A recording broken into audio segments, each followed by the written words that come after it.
Boa noite, eh, caros inovadores, né. Eu estou gravando essa aula, né, como aquela primeira aula que nós comentamos que vai ser remota, tá. Então durante essa minha viagem, né, aqui na Europa, né, eu programei então 4 aulas, né, ou 4 encontros, né, para nós conversarmos sobre um tema que pode auxiliá-los dentro desse projeto, né. Com certeza, obviamente, vai auxiliá-los, né. É parte também, né, da disciplina do Rossini, né, de plano de negócios, né. Então vou mostrar um modelo muito usado em inovação, né, para que a gente possa elaborar esse plano de negócios, tá. Eu contextuei, né, toda essa abordagem, né, desse novo modelo que eu vou apresentar para vocês, né, naquele exemplo daquela inovação que eu expliquei para vocês, né, que foi idealizado por um dos grupos aí da Faculdade Flamingo nessa mesma disciplina, que é o sorvete saudável, né, ou o sorvete oncológico para auxiliar a alimentação de pessoas que estejam em tratamentos severos, como nesse caso, quimioterapia, né. Então eu embasei tudo isso para ser mais didático a nossa abordagem, para que vocês entendam, melhor essa ferramenta e vocês consigam obviamente aplicar, né, dentro do projeto de cada um de vocês. Espero que isso contribua, né, isso possa também agregar valor ao conhecimento de vocês, tá.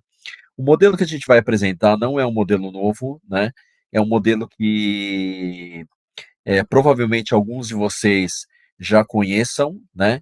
Esse modelo, que é o modelo de negócios Canvas, né, ele é utilizado em várias áreas, né, em várias disciplinas, né, para quando eu quero apresentar, né, uma determinada ideia, né, um determinado projeto, né, e eu quero avaliar, todas as possíveis, né, decisões, né, que eu posso ter dentro desse projeto, né. Então ele é uma forma visual, né, para que eu possa apresentar de uma maneira clara, né, para que esse projeto ele está existindo, né, quais são os recursos que esse projeto vai despender, né, quais são os benefícios, né, e também vai apresentar um pouco de custo-benefício desse projeto, ou seja, o quanto que esse projeto ele consegue se pagar ao longo do tempo, tá bom? Tá? Eu vou compartilhar aqui a minha tela, né, para a gente poder, obviamente, começar a discutir, né, discutir esse projeto de uma maneira legal, tá bom? Tá? Espero que vocês já estejam vendo a minha tela, né. Então vamos lá, então vamos começar, né, a falar um pouco então sobre esse modelo, né, de plano de negócios, né, que a gente vai apresentar para vocês nesses 4 encontros, né. Então esse modelo de negócios, né, ele é chamado de Canvas, né, então aí já obviamente desperta, né, um pouco da memória de vocês, né. Obviamente o nosso olhar, né, para esse modelo Canvas vai ser o olhar de inovação, né, para justamente auxiliar vocês, né, a viabilizar uma determinada ideia e também tirar essa ideia do papel, né, para que nós efetivamente consigamos implementar esse projeto de inovação, tá. Então, muito bem, esse modelo de negócios Canvas, né, ele foi idealizado, né, por essa pessoa, né, que é o Alex Osterwalder, né. Então ele definiu, né, esse modelo de negócios Canvas, né, lá em 2008, né. Então ele chamou de Business Model Generation, né, ou uma nova geração de modelo de negócios, né. E aí ele tem uma frase importante que ele diz que, né, o modelo de negócios descreve a lógica de como uma organização cria, entrega e captura valor, né. Então, na verdade, o grande X da questão, né, desse modelo de negócios, né, é mostrar para a organização, né, que essa ideia, que esse projeto tem valor, né. E valor na perspectiva de quem vai comprar, de quem vai utilizar essa ideia da organização, tá. Indo mais, né, então como que nasce esse modelo de negócios Canvas, né? Então ele é desenvolvido pelo Alexander, né, em sua tese de doutorado lá na Universidade de Lausanne, na Suíça, em 2004, né? E ele tem, né, como coautor, né, o Yves Spigner, né, que ele é professor e orientador do Osterwalder, né, lá na Universidade de Lausanne, né? O objetivo que o Alex tinha, né, com relação a esse modelo de negócios, né, era criar uma linguagem visual simples, prática, né, estratégica para descrever, analisar e reinventar modelos de negócios, né? Então ele entendia que os modelos de negócios atuais, né, ou os planos de negócios atuais, eles eram muito complexos, né? E na sua complexidade, ele dificultava para as organizações, né, em modelar esse negócio e muitas vezes se perdia o time do projeto, né? Então às vezes o projeto ele entrava tardio, né? E muitas vezes se perdia a janela de negócios, né? Então o objetivo era tornar acessível esse entendimento de como a organização poderia criar, entregar e capturar valor e depois como materializar isso, né? A estrutura ele nasce como uma alternativa aos tradicionais planos de negócios, né? Considerados, como eu falei, longos e pouco dinâmicos, né? E o modelo ele é apresentado, a gente vai ver, em 9 blocos chaves, né? Que formam esse quadro visual do Canvas, né? Pelos resultados obtidos, né? Ele foi amplamente difundido, né? Principalmente após o lançamento do livro Business Model Generation, lá em 2010, né? Ao qual ele foi traduzido por mais de 30 idiomas, né? E atualmente ele é adotado principalmente por startups, né? Startups são empresas nascentes, né? São aquelas empresas que têm uma ideia, né? E ela nasce nessa ideia, né? Mas também por grandes empresas, consultorias e também instituições de ensino no mundo todo, né? Então hoje o Canvas ele é uma referência quando a gente fala em modelo de negócios, né? Ou é uma referência quando eu quero criar um modelo de negócios para poder efetivamente viabilizar um determinado projeto dentro da minha organização, tá?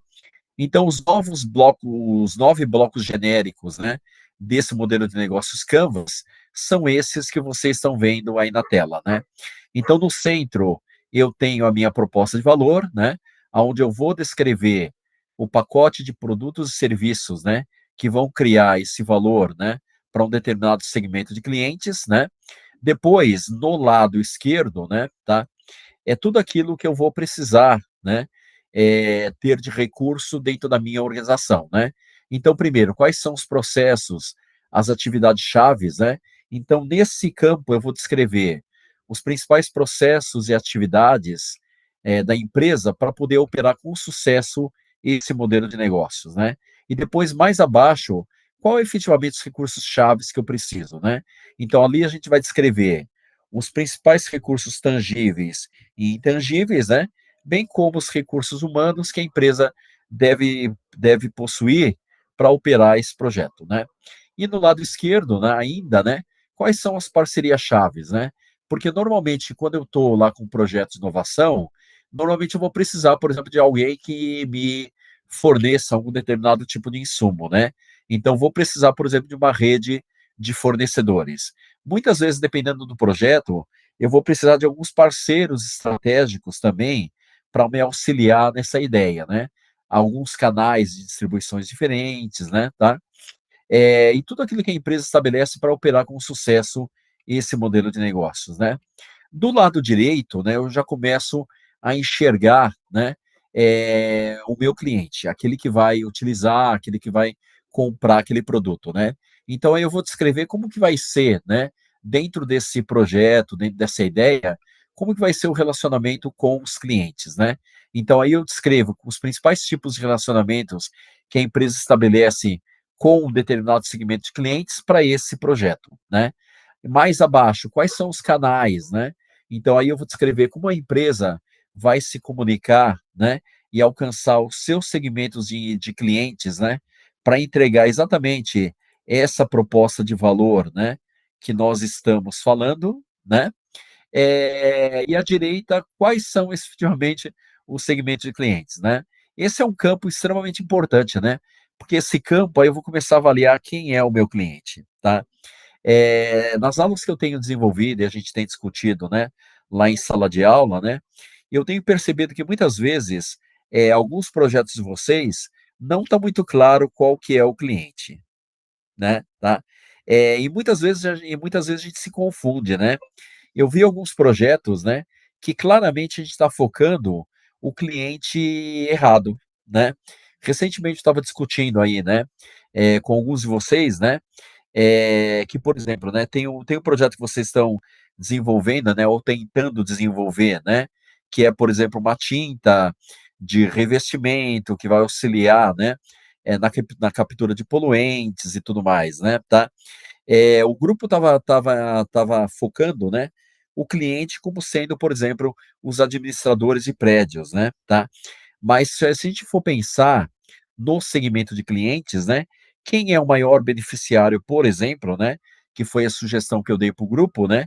Por exemplo, o grande beneficiário talvez seja o governo, né? Então o cliente não é aquele administrador do prédio. Talvez o governo é o cliente, né? Tá?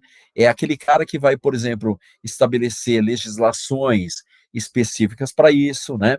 É aquele cara que vai poder, por exemplo, dar redução de imposto, né? Para aqueles condomínios que aceitem, né? Esse tipo de ideia, né? Então, o segmento de clientes é muito importante, né? Para a gente justamente entender quem é o nosso cliente. E aí na parte de baixo, né? Do lado direito, eu tenho o fluxo de receitas, né?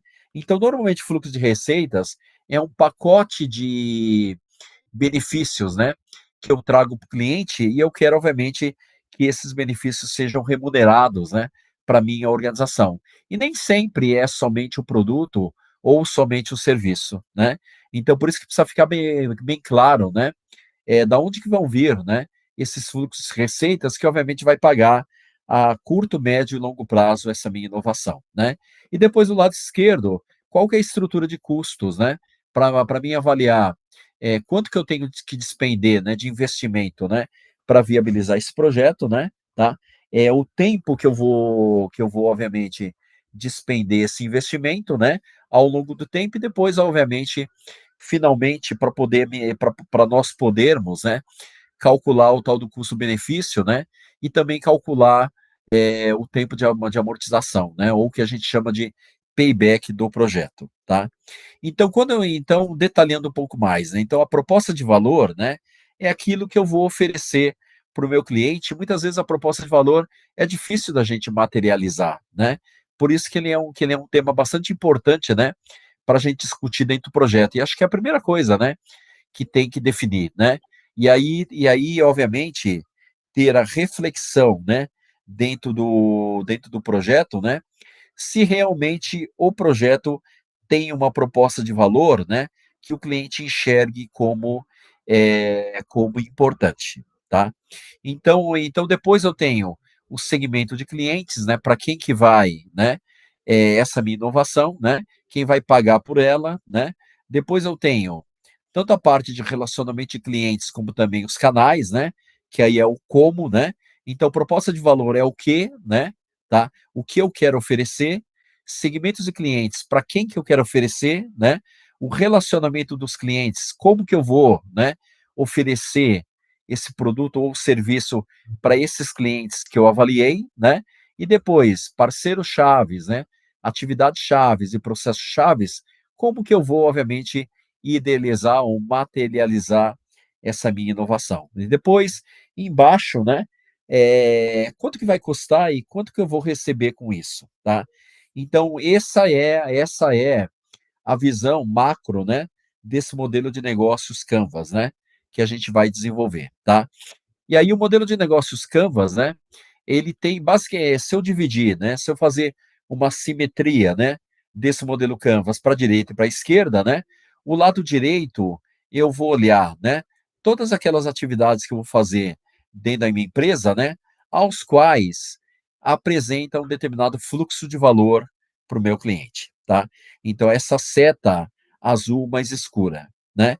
E depois no lado esquerdo, né, é todo o fluxo de valor para o acionista, né? É aquele que vai pagar pela inovação, né? é aquele que vai investir, né, tá, é aquele que vai acreditar na tua ideia, né, e vai apoiar a tua ideia, tá.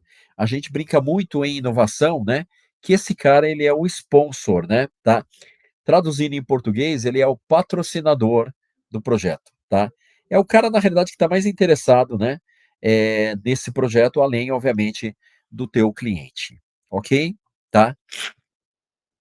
E aí a gente tem, né, esse modelo Canvas, né, quando a gente olha, né, aquele lado direito e aquele lado esquerdo, né, quando a gente olha, né, o lado direito, né, olhando o fluxo de valor para o cliente, né, o Alex, né, que é a pessoa que desenvolveu, né, o modelo Canvas, né, uma das principais inspirações que ele teve, sem dúvida nenhuma, foi o Michael Porter, né, através da teoria, né, das 5 forças de Porter, né, tá?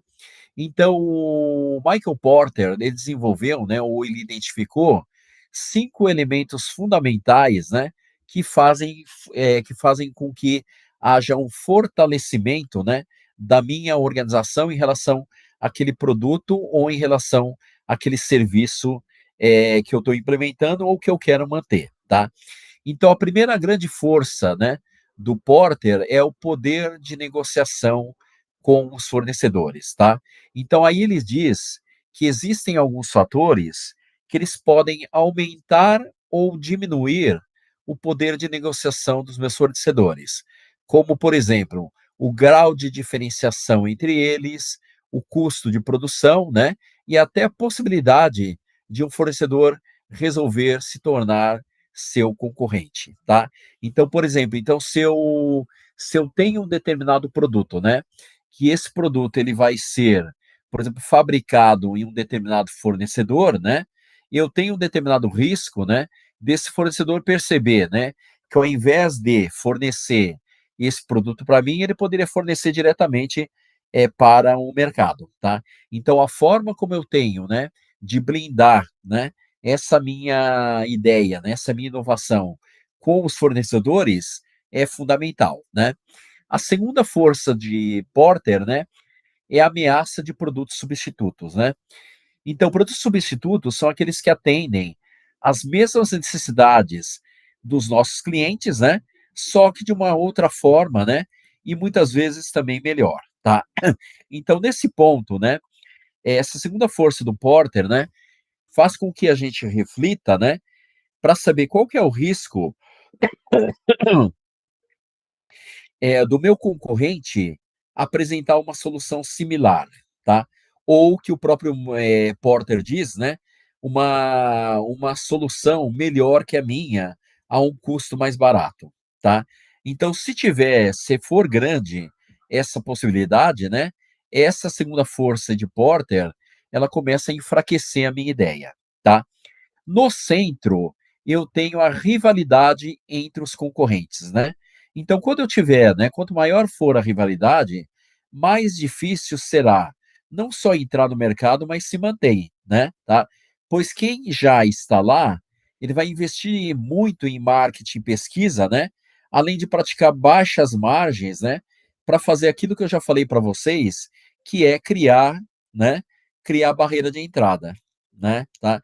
Então, se eu estou criando uma determinada ideia, né, que vai indo de encontro, né, com o produto de um concorrente, né, esse concorrente ele vai fazer de tudo, né, para que essa minha ideia ela não consiga ter uma penetração de mercado, tá? E aí, obviamente, eu preciso encontrar maneiras, né, com que eu consiga neutralizar, né, essa rivalidade com os concorrentes, tá? Depois, do lado esquerdo, né, a quarta força de Porter, né, que é a ameaça de entrada de novos concorrentes, né, e aí, por exemplo, patentes, né, custos altos de instalação, né, economia de escala, né, forças de marcas já instaladas, né, são alguns fatores que podem determinar qual que é o grau de ameaça desses novos concorrentes, né, e obviamente fazer saturar esse mercado rapidamente, tá? A ameaça de entrada de novos concorrentes, né, é um dos fatores primordiais que a gente tem, né. Então, por exemplo, então isso é uma coisa que as empresas de tecnologia, né, como por exemplo a Apple, né, como por exemplo a Amazon, né, elas fazem muito bem, né. Então eles criam barreiras de entrada, né, para justamente diminuir, né, a probabilidade desses concorrentes entrarem, né. Ou, no caso da Apple, né, aumentar o tempo em que esses concorrentes conseguem ameaçar esse teu produto, né. Então naquela curva de ciclo de vida de produto, né, que eu mostrei para vocês, né, essa é a estratégia da Apple, né. A estratégia da Apple, né, é lançar uma determinada inovação, né, ganhar, né, dinheiro com essa inovação, né, porque ela sabe, né, que essa inovação vai ser copiada, né. Então ela quer aumentar, né, esse tempo de sobrevida do produto, né, e aí quando o concorrente consegue copiar essa tecnologia nova, aí a Apple lança uma nova geração daquele produto que ela tem, né, tá. E depois, né, a última força de Porter, né, que é poder de negociação dos clientes, né. Então quando os compradores eles dispõem, né, de diversas opções semelhantes, né, para escolher ou tem tempo para tomar decisão de compra, eles podem pressionar o mercado, por exemplo, a baixar preços ou também a aumentar a qualidade dos produtos e serviços oferecidos, né. Então o que que quer dizer isso, né? Se eu crio também uma inovação que ela é única no mercado, né, e o cliente vê valor, né, muito provavelmente o meu cliente, né, ele fica um pouco amarrado, né, com aquela minha inovação, né. E ele não tem muito como questionar, por exemplo, a questão da oferta de valor, a questão do preço que eu ou da precificação, né, que eu estou colocando para aquele produto ou para aquele serviço, tá. É o caso, por exemplo, da Apple, né, quando a Apple ela lança um celular novo, né, ela lança uma nova geração, por exemplo, do iPhone, custando 15.000, né. E por que que os clientes compram, né? Porque os clientes veem essa proposta de valor, né, tá. Então, essa capacidade, né, tá, de eu amarrar o meu cliente, né, a essa oferta de valor que eu tenho, é fundamental para que a gente consiga viabilizar essa inovação. Principalmente, né, fazer com que essa inovação se mantenha, né, ao longo do tempo e seja sustentável, tá. E aí pelo lado esquerdo, né, se vocês se lembram, né, o lado esquerdo agora é o fluxo de valor para o acionista, né, para a minha empresa, né. E aí vem o Peter Drucker, né, com a sua teoria de eficiência e eficácia das organizações, tá. Então aí o Peter Drucker, né, ele vem com alguns elementos centrais, né. O primeiro elemento central são as pessoas, né, tá. Então se eu tenho uma qualificação das pessoas, né, e eu tenho pessoas com skills, com habilidades únicas, né, eu consigo fazer com que essa inovação ela também esteja blindada, né, tá. Se a minha inovação ela está centrada, né, na capacidade das minhas pessoas, né, ou nesses skills diferentes, né, que as pessoas da minha organização têm, né, isso é mais um elemento que torna, né, o processo do meu concorrente copiar essa inovação mais difícil, né.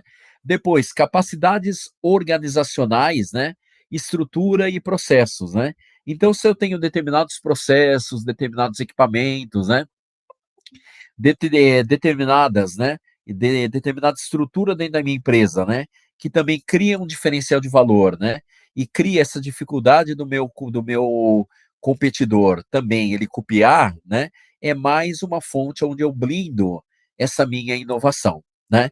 Depois competências centrais, né, então muitas vezes a minha empresa, né, é uma empresa que ela tem, né, um skill, né, ou um conhecimento ou uma capacidade tecnológica dentro de determinado segmento muito grande, né, e isso é muito difícil, né, de um concorrente absorver, porque muitas vezes, né, isso aí a gente chama de know-how, né, então muitas vezes, demanda, né, um tempo muito grande para que o concorrente, ele possa também chegar nesse patamar de competência central que eu tenho, né.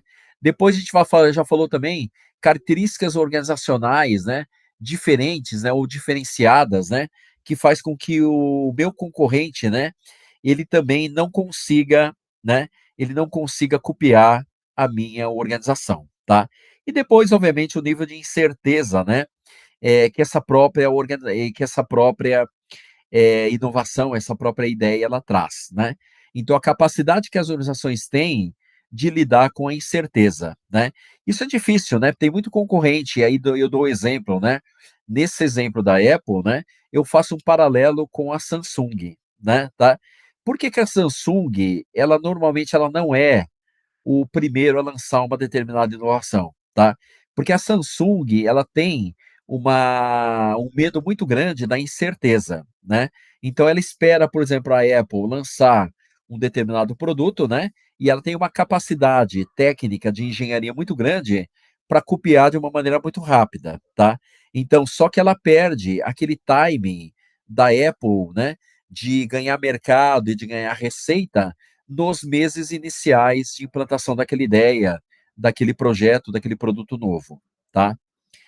Beleza? Né, então isso é a teoria, né, né, isso é a contextualização da teoria dentro desse modelo do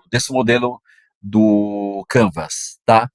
E aí eu vou dar antes da gente começar a explicar o Canvas, né, é muito interessante, né, a gente olhar 2 modelos de negócios, né, e olhar como que o Canvas ele foi concebido, né, para vocês terem claro, né, quais são as vantagens, né, da gente utilizar esse modelo de negócios que é o Canvas, tá. Então o primeiro exemplo que eu trago aqui é o exemplo do iPad, né, tá. Então vamos lá. Depois de reinventar o mercado de celulares, né, com o lançamento do iPhone, a Apple criou um mercado inteiramente novo ao lançar o iPad. Denominado, né, de tablet, o aparelho é hoje um dos eletrônicos mais desejados no mundo inteiro. E junto com o iPhone, representa 2/3 das receitas da Apple. Só no segundo semestre de 2011, foram vendidos 9,25 milhões de iPads.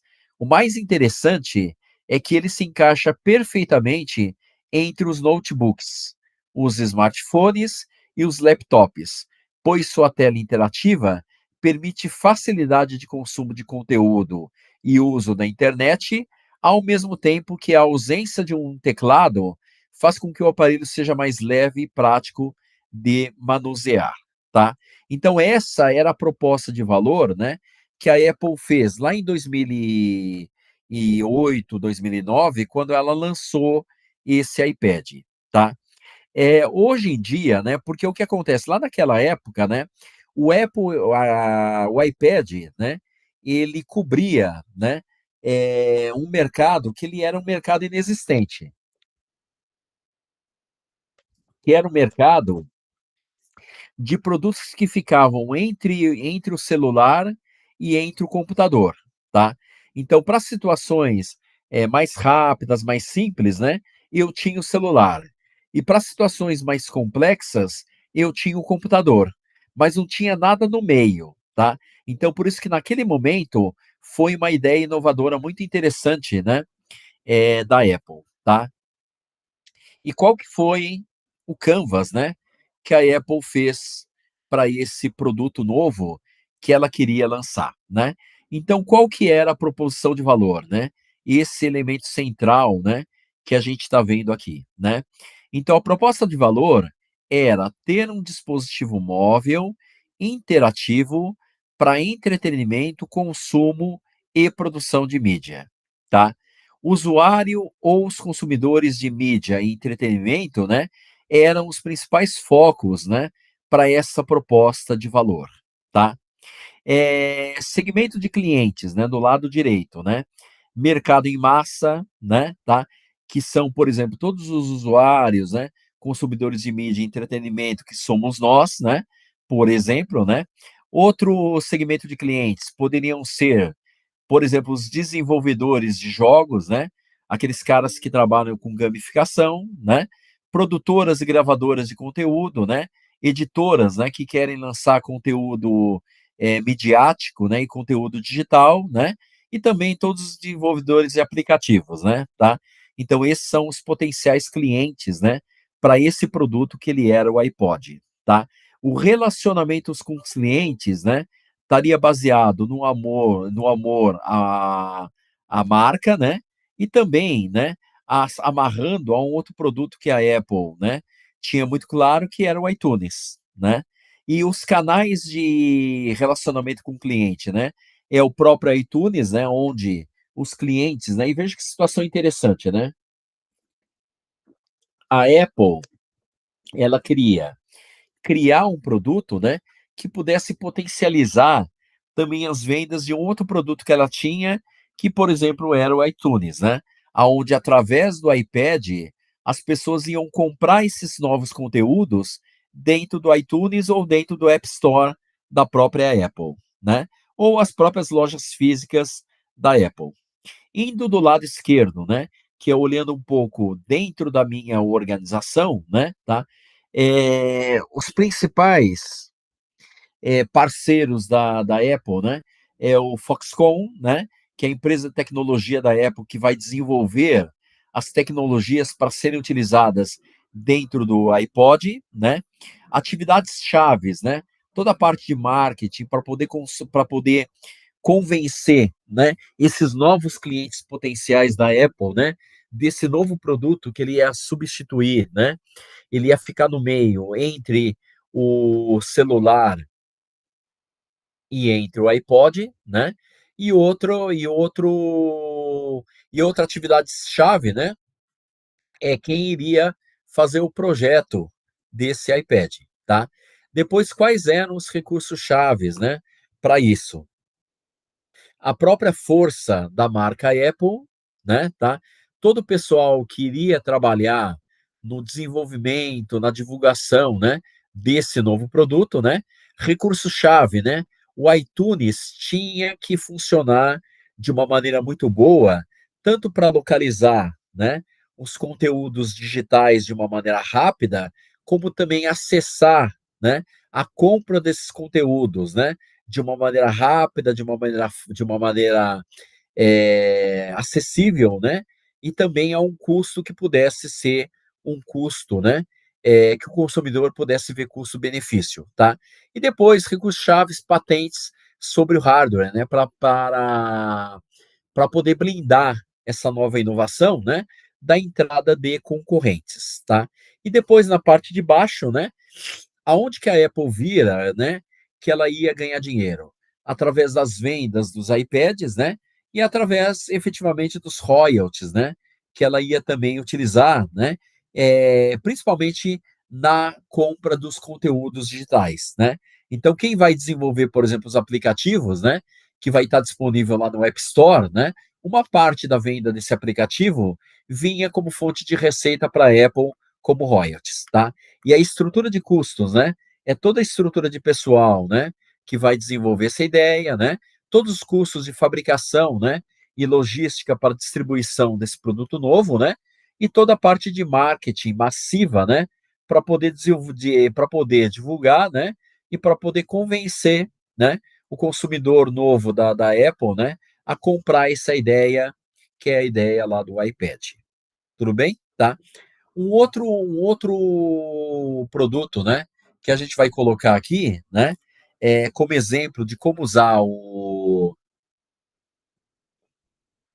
modelo de negócios Canvas, né, é o exemplo da Nespresso, tá? Então vamos lá na descrição, né? Nespresso, uma máquina Nespresso é um dos objetos mais desejados do mundo. Com belíssimo design e cápsulas com cafés especiais de alta qualidade, o sistema Nespresso rapidamente se tornou um grande sucesso e um excelente case de negócios para analisarmos dentro do modelo Canvas, né? Máquinas de café expresso são verdadeiras obras de arte de engenharia mecânica. Para extrair o máximo do sabor, é necessário moer os grãos de café poucos segundos antes do preparo e fazer com que a água quente, em altíssima pressão, passe por eles. Em outras palavras, dá um trabalho enorme e exige uma máquina que é um verdadeiro avião. Se você costuma tomar café, já deve ter ficado com pena das atendentes realizando um super trabalho por causa de uma xícara tão pequena. Quando as primeiras máquinas caseiras de café expresso foram inventadas, mantiveram o mesmo trabalho de preparo E é aí que a curva de valor da Nespresso brilha, pois nela um sistema de cápsulas mantém o frescor de um café recém-moído e torna o seu preparo uma tarefa simples e prática, tá?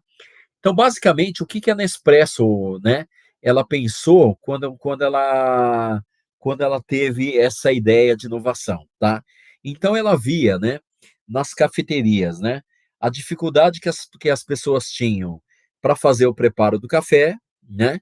Viam que o consumidor, né, aquele cara que ele é o consumidor residencial, né, que ele não tinha como fazer o mesmo preparo, né, do café da mesma maneira que ela era feita na cafeteria, né? Esse cara ficava totalmente dependente. Se ele quisesse tomar um café de qualidade, né? Ele tinha que sair da casa dele, né? Ir até a cafeteria e, obviamente, pagar um dinheiro razoável, né? Por um café bem feito, né? Porque como o próprio caso ele diz, né? O café, né? O café moído na hora, né? Ele tem obviamente uma qualidade melhor do que aquele café que a gente compra, né? No supermercado, né? Então essa cápsula que a Nestlé inventou, né? Através da Nespresso, né? Ela era moída, embalada a vácuo, né? E ela permitia, né? Um dos principais inimigos do café é a oxidação do café com o ar, né? Então a forma como era embalado aquelas cápsulas, né? Não permitia essa oxidação do café com o ar, né? Tá? E aí eu poderia, obviamente, né? Ganhar escala, né? Poderia ter cafés extraídos de qualquer lugar do mundo, né? Tá? Encapsulado, né, nessas cápsulas, né, que garantiam a qualidade do café, né, até o momento que eu ia utilizar ela na máquina, tá? Agora vamos ver como que foi construído o Canvas, né, dentro desse exemplo aí da Nespresso, tá? Então vamos ver como que eles pensaram, né? Como eles pensaram aí no Canvas, né? Tá? Então vamos lá, olha, qual que era a proposta de valor? Um café expresso de alta qualidade, né, preparado com facilidade em sua casa. Olha que proposta de valor interessante, né? Eles estavam dizendo que através dessa inovação, né, através dessa máquina junto com as cápsulas, né, eu teria a mesma experiência que eu teria se eu fosse, por exemplo, numa Starbucks, né, para tomar café, tá? Depois, olhando o lado direito, né? Qual que é o segmento de clientes, né? Classe alta, né? Obviamente, esse momento ele mudou, né? Tá? Porque, obviamente, eu já dei esse exemplo também em sala de aula, né? Como a patente da Apple caiu, né? Da Apple, não, da Nespresso caiu, né? Muitos concorrentes entraram fabricando máquinas semelhantes, né? Tá? Que utilizavam, inclusive, ou cápsulas diferentes, né? Como por exemplo a Dolce Gusto, né? Como também máquinas que pudessem utilizar as mesmas cápsulas da própria Nespresso, tá? Né? Então agora não é mais para classe alta, mas naquela época era, tá? E aqueles amantes de tecnologia, né, que queriam coisas novas aparecendo, tá? Do lado esquerdo, né, quais eram os parceiros chaves, né? Aqueles produtores de café, né? A gente vê que, por exemplo, que lá nas cápsulas, né, lá da Nespresso, tem, por exemplo, o café colombiano, né? Café colombiano, ele é considerado um dos melhores cafés, né, do mundo inteiro, né? Então essa parceria, né, com os produtores de café são parcerias chaves, né, que eu tenho para que eu possa oferecer um café diferente, né? Um café diferente do que o consumidor ele poderia obter se ele fosse, por exemplo, em algum outro lugar ou no supermercado, por exemplo, né? E, obviamente, empresas de logística, né? Porque, a princípio, né, essas cápsulas da Nespresso, né, quando elas nasceram, né, a Nespresso ela queria que apenas ela pudesse vender essas cápsulas diretamente para o mercado, né? E aí, obviamente, tem uma cadeia de logística, né, que pudesse fazer a entrega, né, de uma maneira rápida para o meu cliente, né, que está lá esperando a cápsula na casa dele, né, era fundamental, né? Quais eram as atividades chaves, né, para que esse modelo, né, da Nespresso, ele pudesse acontecer, né? Primeiro, quem que vai fabricar, seja a máquina ou seja as cápsulas de café, tá? Então, encontrar um parceiro-chave, né, que pudesse fabricar isso seria fundamental, né? Depois, atividade-chave, quem vai distribuir essas cápsulas, né, no mundo inteiro, no tempo adequado, né, para o meu cliente poder consumir o café na casa dele, tá? Depois, né, quem vai manter, né, e aí eles fizeram um clube de fidelidade, né, que é o Clube Nespresso, né, quem vai manter para justamente estar sempre oferecendo, né, propostas para que o cliente possa comprar, por exemplo, pacotes de café, né, junto à Nespresso, tá? Recursos chaves, né? Por exemplo, né, fizeram isso também é interessante, né, tá aí como exemplo, né? Como o mercado deles, né, no momento que ele foi criado, né, era aquele mercado de renda alta, né, tá? Era aqueles clientes com alto poder executivo, né? Que eles fizeram, né, tá? Eles passaram, por exemplo, a contratar, né, por exemplo, o George Clooney, né, para poder divulgar aquele café, né? Então a gente viu bastante, né, o comercial do George Clooney, né, preparando o café na máquina de café expresso e tomando aquele café, tá? Criando uma referência de alto poder executivo, né, aquisitivo, né? Então, no momento em que o cara que tinha um alto poder aquisitivo, ele falava: "Bom, eu vou comprar a mesma máquina, né, e o mesmo café que o George Clooney ele toma", tá? Depois, né, outro recurso-chave, né, são as patentes, né, e naquele momento foi super importante, né, porque ele criou uma barreira de entrada bastante grande, tá, né. Então é criar, né, um sistema de patentes, né, que por durante mais de 20 anos protegeu, né, a Nespresso, né. Não se poderia ter ninguém que pudesse copiar, não só a ideia da cápsulas, como também pudesse fabricar aquelas máquinas, né. E aí a Nespresso reinou absoluta, né, e de uma maneira única por mais de 20 anos dentro desse mercado, tá. E depois, obviamente, as fábricas, né, que vão fabricar, ora, as máquinas, né, ou também iriam fabricar, aqueles aquelas cápsulas, tá, né. Relacionamento com clientes, né, nós já falamos, né, o principal relacionamento, né, seria o clube Nespresso, né, tá, que é aquele clube de fidelidade, né, aonde e aí é interessante, né, eu comprei essa máquina Nespresso há muitos anos atrás, né, e quando eu comprei essa máquina Nespresso, né, também só tinha Nespresso que podia vender aquelas cápsulas, né, e eles te amarravam, né, do tipo: "Olha, se você comprar 200 cápsulas, você vai ter uma redução de valor, né?" E aí você olhava, você falava: "Não, compensa", né, tá. E aí é por isso que esse programa de fidelização, né, era um dos principais canais, né, de relacionamento com os clientes da Nespresso, né.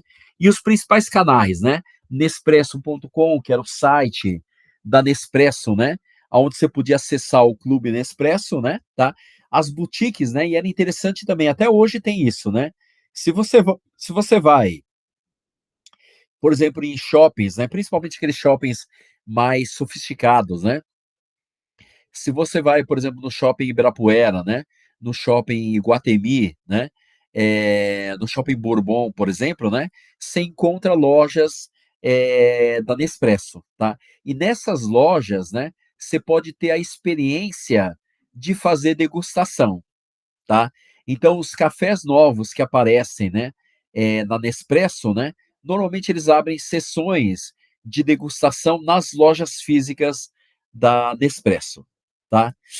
E aí depois as lojas parceiras, né, que acabam obviamente também, inclusive vendendo acessórios, tá? Então, por exemplo, então hoje é muito comum, por exemplo, você ter aquelas xícaras especiais que tem uma xícara dentro da outra, né, para que possa evitar que os seus dedos, né, entrem em contato direto com a xícara do café, tá? Porque se o seu dedo entrar em contato direto, você tem um esfriamento mais rápido do café, tá? Então essas parcerias conseguem também agregar valor com coisas diferentes, tá? Depois, na parte de baixo, né, aonde que a Nespresso, né, ela visualizava ganhar valor, né. Então, primeiro, com as vendas das máquinas, né, então é estratégia, né, de muitos produtos que a gente vê, né, tá. Então eles vendem as máquinas com baixa margem de lucro, né, porque eles sabem que o lucro eles não vão obter na venda das máquinas, né, eles vão obter na venda das cápsulas, né. É a mesma estratégia que, por exemplo, as fábricas de impressoras têm, tá. Eles vendem a impressora, né, com baixo lucro, né, porque eles sabem que eles vão ganhar dinheiro nos cartuchos, tá. Então é o mesmo princípio que a Nespresso adotou, tá. E a outra fonte de receita, né, obviamente são as vendas das cápsulas, né, agora com altíssima margem de lucratividade, tá. E no lado esquerdo, né, quais são a estrutura de custos, né, que a Nestlé estava visualizando, né.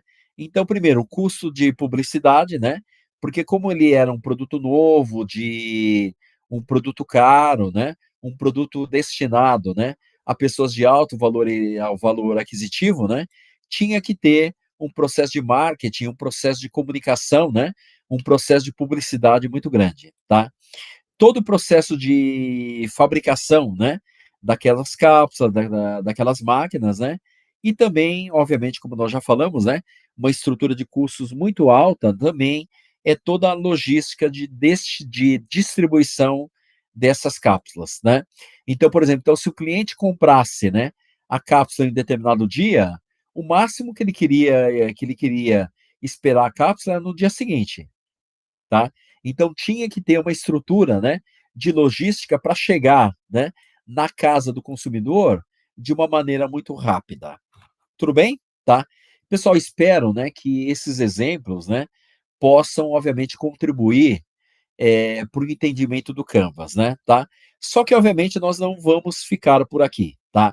Então a minha ideia agora, né, é a gente ir no Canvas, tá? Através, de um exemplo didático, né, um exemplo que vocês vão poder entender melhor, principalmente como que vocês vão, a partir desse exemplo, né, também utilizar o Canvas, né, para poder auxiliar o projeto de vocês, tá. Então a ideia de inovação, né, que eu trago para vocês para poder explicar o Canvas, né, é aquele sorvete oncológico, tá. Então, novamente, qual que foi a ideia dos alunos aí da própria Faculdade Flamingo, né, tá.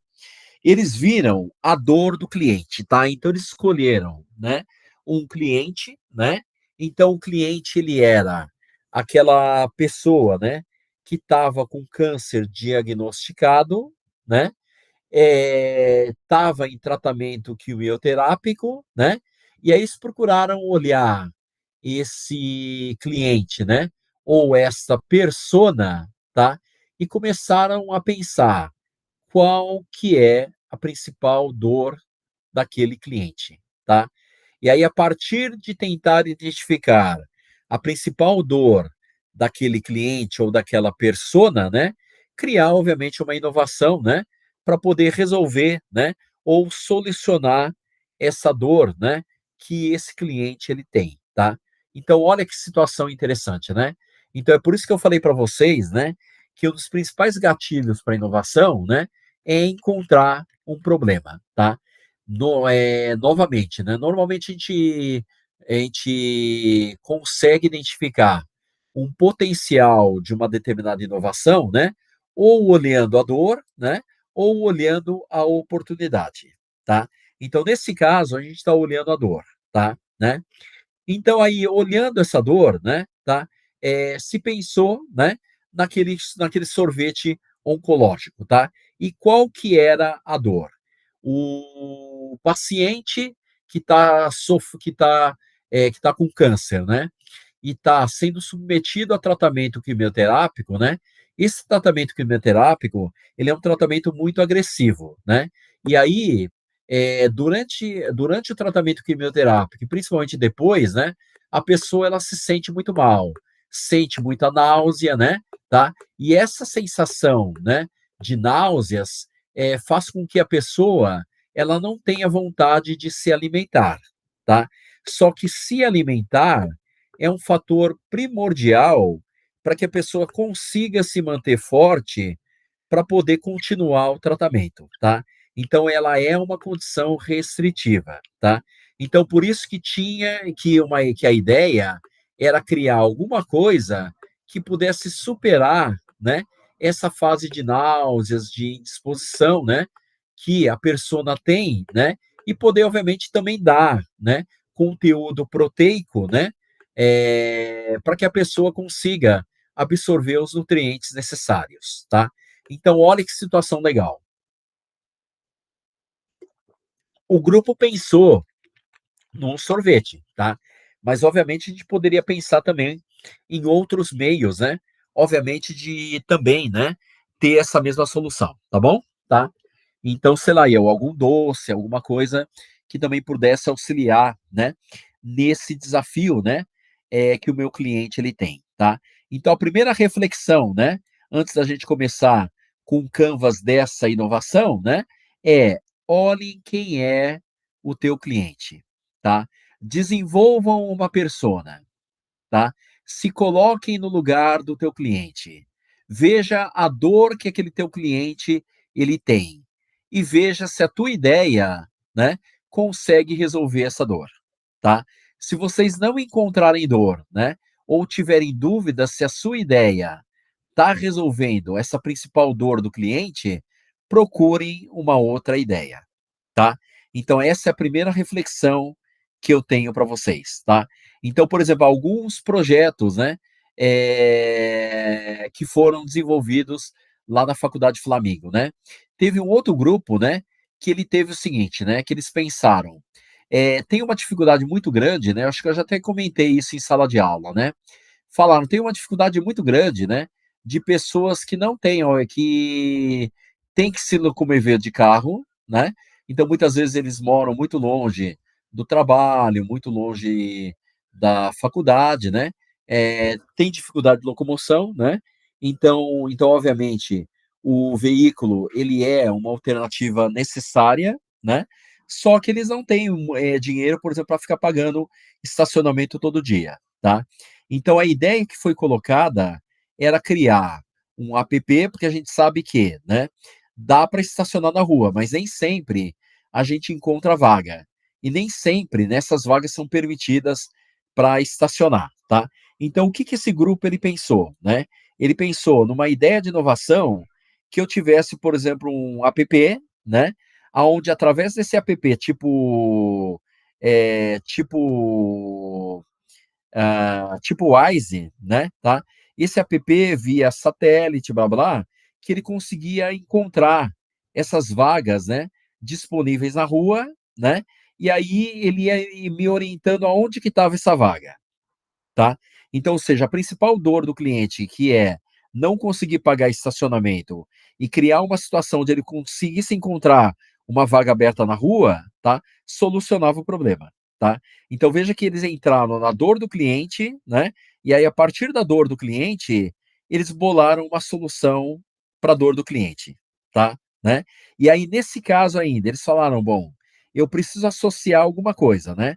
Aí associaram ao programa de Zona Azul, né, aonde porque o programa de Zona Azul, ele é muito interessante, porque o próprio Detran, através do sistema de Zona Azul digital, ele consegue saber aonde os clientes estão estacionando, tá, e saber aonde que tem vaga aberta, tá.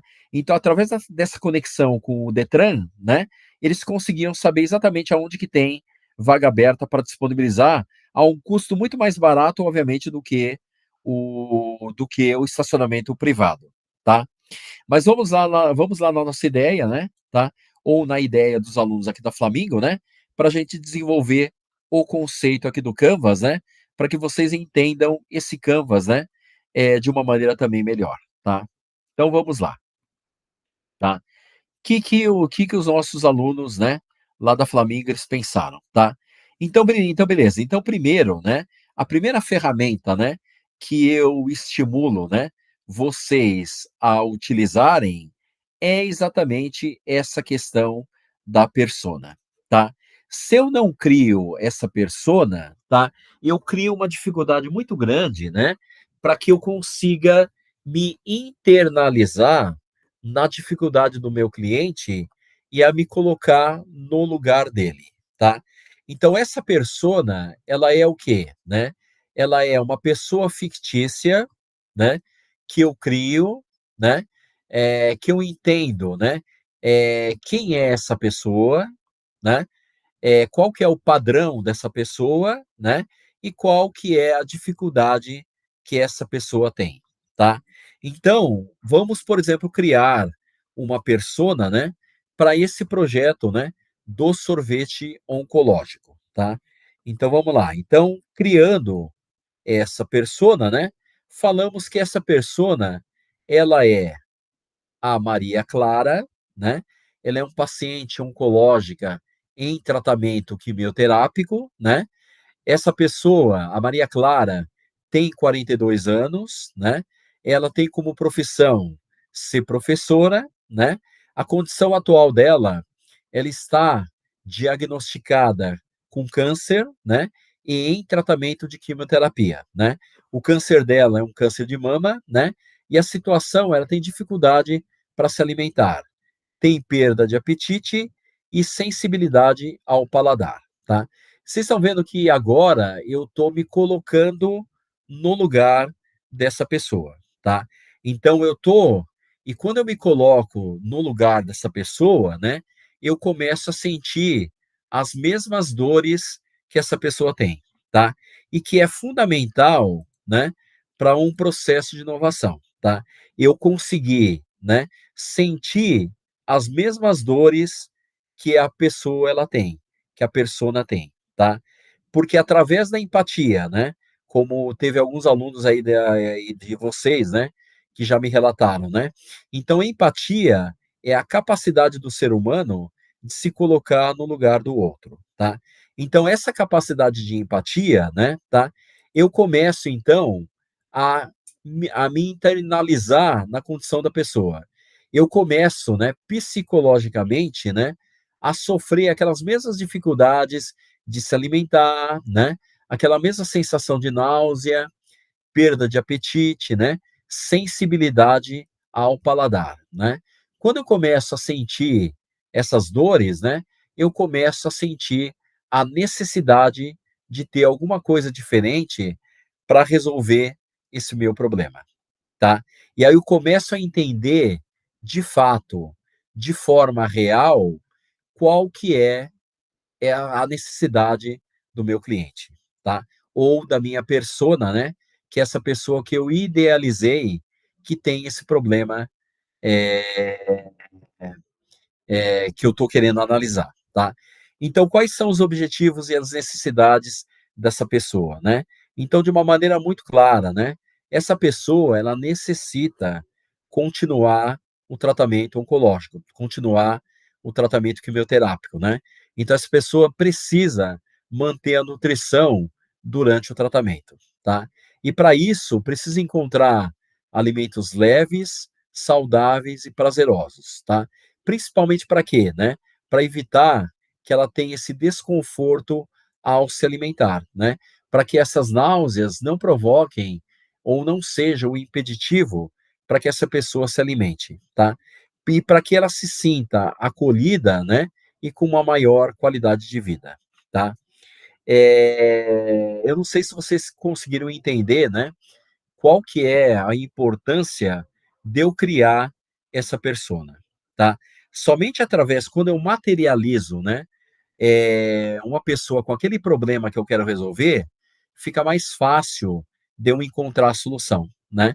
E também fica mais fácil de eu validar essa minha solução, tá?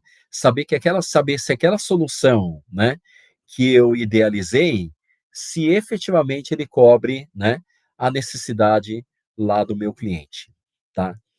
Então vamos lá, né? Então olhando um pouco mais, né? Então novamente me infiltrando, né? Dentro da minha persona, né? Me colocando no lugar dessa persona, para sentir as mesmas dores, para sentir as mesmas necessidades, né? Então quais são as dores que essa minha pessoa tem? Náuseas frequentes, dificuldade para mastigar e para engolir, né? alteração no paladar, né, rejeição a sabores fortes, né. A minha uma dor, né, é o medo de perder peso, né, e através da perda de peso, né, comprometer o tratamento, né, porque o médico não vai querer continuar com o tratamento quimioterápico, né. Quais são os ganhos esperados, né? Eu quero ter, né, então aí eu venho com a minha solução, né, para tentar fazer, né, a validação se essa minha solução, se ela resolve esse meu problema, tá. Então ter um sorvete como alimento alternativo, saudável e nutritivo, né, com uma textura suave, né, que facilite a ingestão, né, que eu tenha sabores leves e agradáveis, né, adaptados, né, a esse paladar alterado, né, que eu tenha uma sensação de prazer e normalidade ao consumir uma sobremesa, tá. Vejam que quando também, né, eu coloco a minha solução, eu começo a entender como essa solução ela precisa ser construída, tá.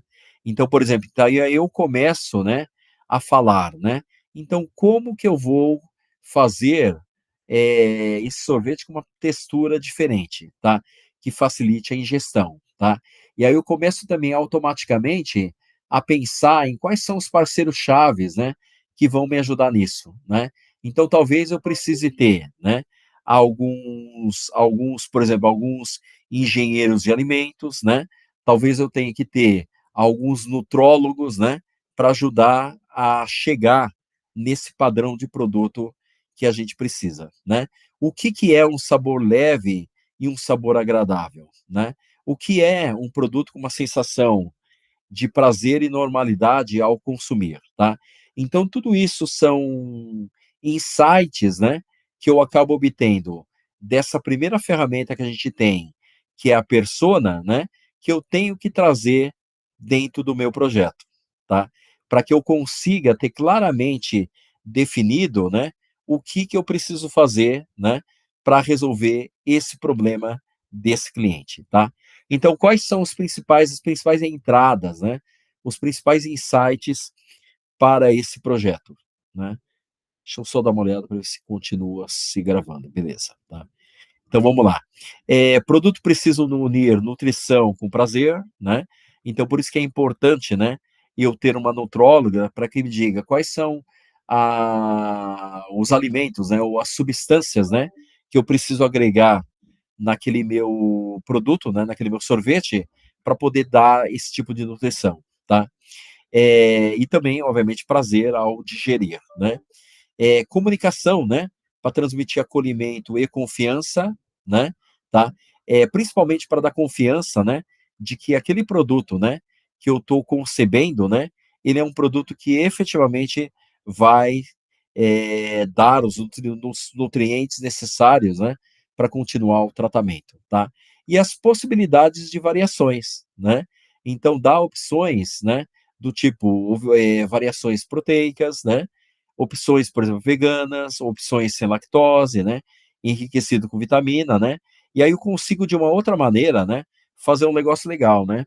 Então, ou seja, aqui aí eu consigo fazer variações no meu produto principal, né, para poder também embarcar, né, uma outra gama de clientes, tá. E também, né, fazer com que aquele meu produto, ele não se torne um produto específico para um problema, tá. Então aí eu vou trazer o meu produto para que todas aquelas pessoas que têm, né, situações diferentes de dificuldade de alimentação, né, com ganho proteico, tá. Aí eu consigo expandir o uso do meu produto para além do produto quimioterápico, né, tá. Então isso é muito importante, né, para que eu consiga também ganhar escala, né. Porque senão, se eu tento, trazer uma determinada inovação, né, para um grupo muito restrito de pessoas, talvez eu não ganhe escala necessária, né, para que esse meu projeto de inovação, ele possa ter aquela viabilidade econômica que a gente viu, tá. Então pensar de que maneira que essa minha ideia, né, essa minha inovação, ela possa também abarcar, né, novos usos, né. Então acho que ficou claro, né, por que que eu preciso, né, utilizar essa ferramenta da persona, tá. E muitas vezes, pessoal, antes de terminar, né, essa questão da persona, né, muitas vezes também a gente não escolhe também apenas uma persona, tá. Muitas vezes a gente escolhe um grupo de personas, né, que vão tentar reproduzir, né, exatamente esse perfil, né, desse consumidor ou desse cliente que eu estou visualizando, tá. E muitas vezes também não é bom, né, também só ter uma persona, tá.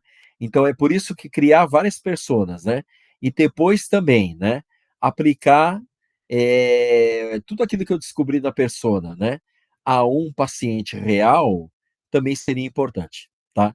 Então por isso que daí vem também, né, para mim validar essa minha persona, também tem que ter trabalho de campo, né. Esse trabalho de campo, né, para mim entender a minha persona real, né, tá. Aqui eu criei uma persona fictícia, tá. Mas também eu preciso ter um tempo, né, para encontrar uma persona real, tá. Uma persona real, para mim principalmente verificar, né, se aquela persona fictícia que eu criei, né, se realmente ela corresponde à minha persona real, tá. Para que eu consiga criar um determinado produto, né, tendo certeza que a persona, né, é efetivamente a correta, tá. Ou se aqueles anseios, né, primeiro, se aquela dor é realmente a dor que o meu cliente tem, que a minha persona tem, né, e se realmente, aquela solução é a solução que pode efetivamente contribuir, né, com a solução daquele problema, tá. Muitas vezes, obviamente, contribuir para a solução, né, ou de repente, muitas vezes, contribuir para a amenização daquele problema, tá. E criar, padrões, né, de soluções, necessárias, né, tá, que muitas vezes não se resume a apenas um produto, tá, né. Mas procurar entender isso do meu cliente real, tá bom? Tá. A outra ferramenta, né, que a gente vai explicar para vocês, né, é uma ferramenta que se chama jornada do cliente, tá. Essa ferramenta jornada do cliente, né, ela nasceu, né, não é o caso, né, desse exemplo que nós demos, né, que é o exemplo do sorvete, né, porque está muito claro a dor, o momento de dor, do cliente, tá. Ou dessa persona, né, que eu identifiquei que eu sei que ela tem um determinado problema, né, e a partir desse problema eu quero encontrar essa solução, tá. Muitas vezes, né, quando eu tenho um determinado cliente e não sei ainda, né, qual que é a dor que esse cliente tem, tá, mas eu sei que esse cliente tem uma determinada dor, né, uma das ferramentas que a gente utiliza, né, para identificar, né, a dor e identificar qual que é o momento de dor do cliente, né, é o que a gente chama de jornada do cliente, tá. Pra pessoas que, por exemplo, né, ou para grupos, né, de vocês que ainda não tem claro qual que é o projeto que vocês vão querer utilizar, né, a jornada do cliente é uma jornada interessante, tá. Então, por exemplo, então vamos imaginar que vocês não sabem, né, qual que é o projeto que vocês queiram, né, mas vocês querem, por exemplo, criar um projeto de inovação que ajude a Faculdade Flamingo, por exemplo, a captar novos alunos, tá. Então, por exemplo, aí eu vou tentar criar uma jornada do cliente, tá, para saber, né, para saber aquele estudante, né, que quer entrar no nível superior, né, qual que é a jornada dele na vida, né, para poder encontrar qual que é o ponto de gatilho que poderia fazer com que ele decidisse por um curso superior na Faculdade Flamingo, tá. Então a jornada do cliente é principalmente para aqueles grupos, né, que ainda estão em dúvida, né. E também, né, para validar se aquele projeto que eu pensei, também ele está adequado dentro da jornada do meu cliente, tá. Então vamos colocar o exemplo, né, novamente o exemplo do sorvete oncológico, né, para saber se isso entra dentro da jornada do cliente, tá. Então a jornada do cliente, né, a jornada do cliente, né, então o meu cliente é aquela pessoa que recebeu o diagnóstico, né, começou a fazer o tratamento, começou a sentir dificuldades de continuar o tratamento, né, tá. eh, e começou a ter problemas de desnutrição, tá. Então eu tentei desenhar uma jornada do cliente mais simples, né. Então, por exemplo, a primeira etapa da jornada do cliente, ele recebe o diagnóstico, né, o início do tratamento, né, então ele tem medo, tem choque, tem ansiedade, né. Eu poderia até tentar criar uma inovação que pudesse diminuir esse choque, né. Olha que situação legal, né, tá. Nós desenvolvemos, né, uma inovação para um ponto da jornada, né, tá. Mas eu olhando essa jornada do cliente, eu poderia também, né, inventar, né, ou desenvolver um projeto de inovação, né, ao qual eu pudesse comunicar o meu cliente com câncer, né, de uma maneira melhor, né, de uma maneira que ele não sofresse tanto, né, com o baque da notícia, tá. Depois, né, ele precisa, né, fazer o tratamento, então tem o início do tratamento, né, e aí ele começa a ter os primeiros efeitos, né, da quimioterapia, né. Então ele começa a ter as primeiras dificuldades de se alimentar, tá, né. E aí, consequentemente, o que que começa a acontecer, né? Ele começa a emagrecer, né? E os médicos, pelo fato, né, dele estar emagrecendo, né, os médicos começam a recomendar postergar a continuidade do tratamento. E aí é o momento de dor, tá. Então ele sabe que ele tem uma doença muito grave, ele sabe que o tratamento quimioterápico é a única forma possível, né, dele tentar vencer essa doença, tá, e ele está no momento aonde ele não está conseguindo continuar o tratamento. Então aí eu encontrei uma proposta de valor. Tá? E qual que é a proposta de valor que eu encontrei, tá? Ele precisa continuar o tratamento. O tratamento está associado a ele ter saúde, né, e ele ter os nutrientes necessários, né, para que ele tenha forças para continuar o tratamento. E aí vocês vejam que é aí que eu penso na minha inovação. Tá? E aí vocês vejam bem, nós não estamos pensando ainda em sorvete, não estamos pensando em nada, tá? Eu estou pensando aí em criar uma solução, né, que consiga fazer, né, através, né, fazer com que ele consiga manter, né, os nutrientes necessários para continuar o tratamento, tá? Então, nesse momento, eu poderia criar uma série de situações, tá? Uma série de produtos alternativos, né? Então, outro exemplo, eu poderia entrar, por exemplo, para alimentação em cápsulas, né? Tá? Né? A alimentação através de sondas, né? Tá? Que a gente poderia criar meios alternativos, né? Para resolver o problema do cliente, tá? Só que no nosso projeto, nós queríamos também criar uma experiência prazerosa, tá? Então, por exemplo, o cara consumir alimento em cápsula não é nada prazeroso, né, tá? Então a gente queria manter essa experiência, né, da degustação como uma forma também de diminuir esse trauma do tratamento, tá? Veja então como eu encontrar um ponto da dor do cliente me facilita na hora de encontrar a melhor solução, né, ou encontrar a melhor ideia para minha inovação, né. Depois, a doença evolui e a continuidade do tratamento já é considerado mandatório, então não tem como voltar, eu tenho que continuar o tratamento. E aí é necessário encontrar algo que consiga manter a pessoa sadia para continuar esse tratamento, tá. Percebo que a jornada do cliente, né, é uma ferramenta super importante, né, para mim contextuar o momento da minha inovação, né, com o momento, da dor do meu cliente, tá. Então aí eu consegui me conectar, né, no momento adequado aonde o cliente, ele precisa dessa solução, tá. E aí eu entro com o meu projeto de inovação para poder solucionar aquele problema, tá bom? Tá. Pessoal, acho que para essa, primeira aula tá ok, tá. Agradeço novamente, né, a boa participação aí de vocês, né, tá. Essa aula, né, vai estar gravada lá no Genera, né, tá. Procurem, né, procurem assistir essa aula com cuidado, né, com atenção, né, e que essa aula, pelo menos o começo dessa aula, né, ela possa agregar aí no projeto de vocês, tá? Na próxima aula, a gente vai continuar ainda, né, com algumas ferramentas, né, que a gente tem dentro da inovação, né, para poder contribuir com essa identificação da dor do cliente, né, identificar a solução, identificar o projeto de inovação, né, e como garantir que aquele projeto de inovação tenha essa proposta de valor, né, que solucione o problema e solucione a dor do nosso cliente, tá bom? Tá?